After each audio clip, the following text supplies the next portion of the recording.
Hello everybody, welcome to the channel. Been away for a little while, but we'll be back again. Normal service is going to be resumed. I've just been a bit busy. So just to get back into the swing of things, I thought I'd finish a job we started about 10 months ago. If you remember, I had a few bits of steel kicking around, a little Honda engine, that one just there, and an old Chevy alternator, one-wire alternator, and make a sort of a 12-volt off-grid car starting generator. So I've got everything together, and as you can see I've been busy. There's only a little bit of metal work there, there's nothing really worth filming, but I'll bring you in and show you what we've done. We'll get it finished, and I've actually parked an old Volvo across the car park. I've left the headlights on for about 3 hours, and the battery's stone flat. We'll use this to get that thing going, and yeah, it should be good. I'll bring you in a second just to take a look at it. But I have actually had it together, just rough fitted, and I've had it up and spinning and generating. We put an amp clamp around it and we got 85 amps out of it, and that was on a battery that got a dead cell, so it was really thumping it in, and the engine hardly loaded, so I think we've got a bit more to come yet. But it's a 100 amp alternator, so I think we should be able to achieve that. But just for today, I'm going to put it together, get the belt on it, get everything built up. I haven't got the amp clamp with me, so we can't measure it, but I'm going to run outside, we're going to put it on that old cart and see if we can get it going with it. So let's take a look. Right, now we're down on the floor, we can probably see a little bit better. So first things first, I'll just go through the back of this alternator so you can see how these old Chevy one wires work. I'm going to try and do this whilst looking at the camera so I can see what you can see. So on the back of it, if we get it the right way up, as we can see, 100 amp tested. So this is a 100 amp alternator, that's what I bought it as. It's got one terminal on the back with what looks like a little M6 here.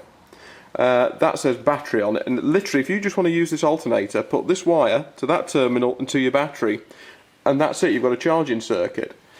Now if you want the idiot light to work, this little thing, this black piece of plastic here comes out, you've got a voltage sensing one and a idiot light pin there, but you don't need to use it. That's what makes these things so good. So first things first, if we look on the frame, I've got two little lumps of steel just here welded on. I had to shave the edges off of them around there just to clear the alternator. This bracket here is actually part of the tensioner system that you'll see in a minute, so let's just put it together and see what we end up with. Now I know this fits because I've had it in before, I've cheated. That sits down there like that, all very nice. We get this is just an M10 bolt I'm about to put through here, nothing particularly special. So just work it around, it's a little bit tight but don't worry about that. If all else fails, get down and have a look. Now there you go. Get in there. Good job. Perfect. So then we just drop a nut on the back. Don't tell me off for not using a washer. I know it isn't there. I'll put one on it later. I haven't got one. Okay. So that's the alternator on its bracket. The only thing I had to, was a little bit delicate to make, I could just as easily have gone to a junkyard and bought one, was this. This is the tensioner. That was just a piece of flat bar, hole at one end, and I milled a slot down it. But I mean, you go to the junkyard and get one off of an old car, you haven't got to do that, you can get one pretty easily. So we then, this little doohickey fits, as I remember, onto this side, like that. Excuse my hands. Straight together. Leaving everything loose for now, because obviously we've got to adjust it. And then, this is actually a Imperial bolt. I had one lying around off of another project, but I can't, to be totally honest, I'll tell you what size it was, but I don't know. I think it's 1/2 inch. And we just thread that into the top of the alternator. Obviously being American, that's why it's Imperial. If you find the hole, no crude jokes in the comments. There we go. Now I've actually welded the frame down to this this sack truck. I had it lying around, it was doing nothing. It's not actually a particularly good sack truck. It's it's actually quite heavy to use, so I thought we may as well make something useful out of it. So that's sat just there like that now, so we'll tighten that in a moment. We've got a belt, and then the engine.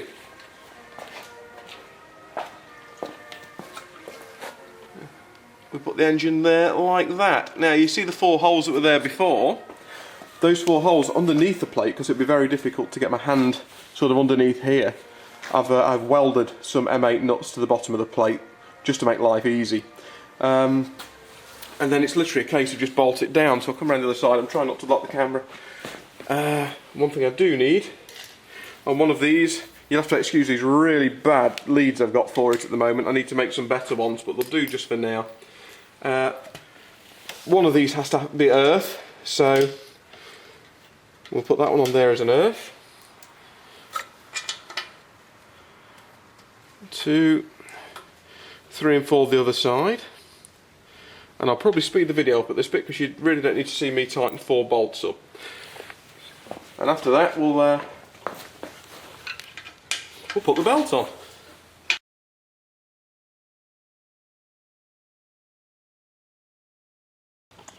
Right, that's all the bolts put into the engine mount.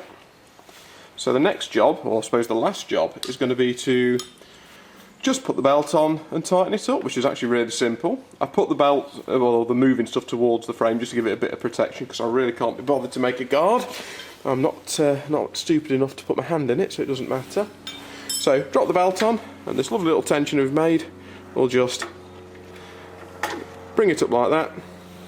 Now, the temptation here is to go absolutely mad when you're tightening this belt up, but you really don't need to because all the force you put on this is going to be pulling sideways on the crank on the engine, so don't do that. So if I just tighten that up so it's nearly there, I've just got a hammer that fits nicely in the back, just specifically to scratch all my new paint, and then a little bit of a nip, look, 1 finger's worth of tension, not a lot, and just tighten this up. And that belt, it's not overly tight, but you know what, I think that's going to be fine. The gearing, incidentally, is 1-to-1, and I did that because it was just to gauge how much load I was going to have on the engine, and it turns out it's next to none. So when I get a minute, which will never happen, I'm going to put a bigger pulley on the engine, which will mean a longer belt, just to slow the engine revs down because it's really not loading it up much. And then we tighten this one. Excuse my hands again, it's really difficult to do, this is small. Then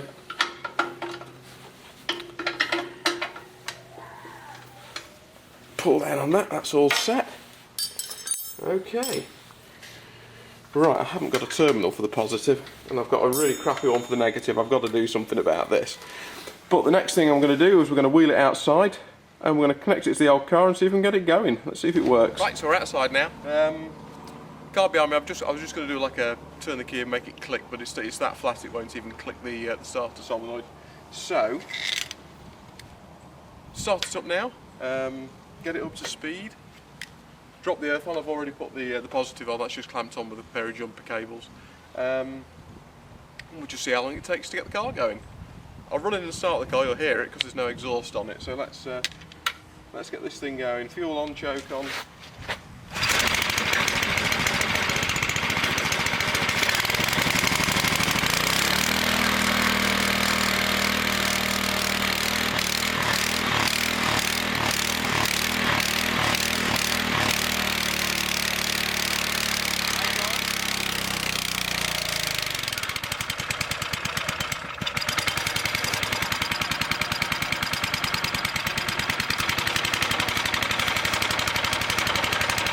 Wow, it knows that's on.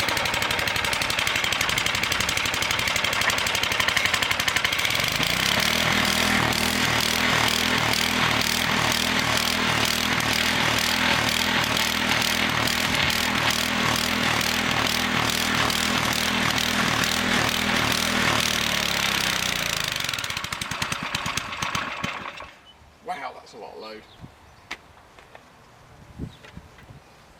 We have a problem here.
Well, there you go, it worked. I think the reason it really dropped down in revs when I first put it on, I think the engine was still a bit cold, I didn't like that much load straight away. But I'll tell you what, I'll just try it again because the battery's still really, really low. The cable's got a bit of heat in them, but not a lot, nothing you'd worry about. So,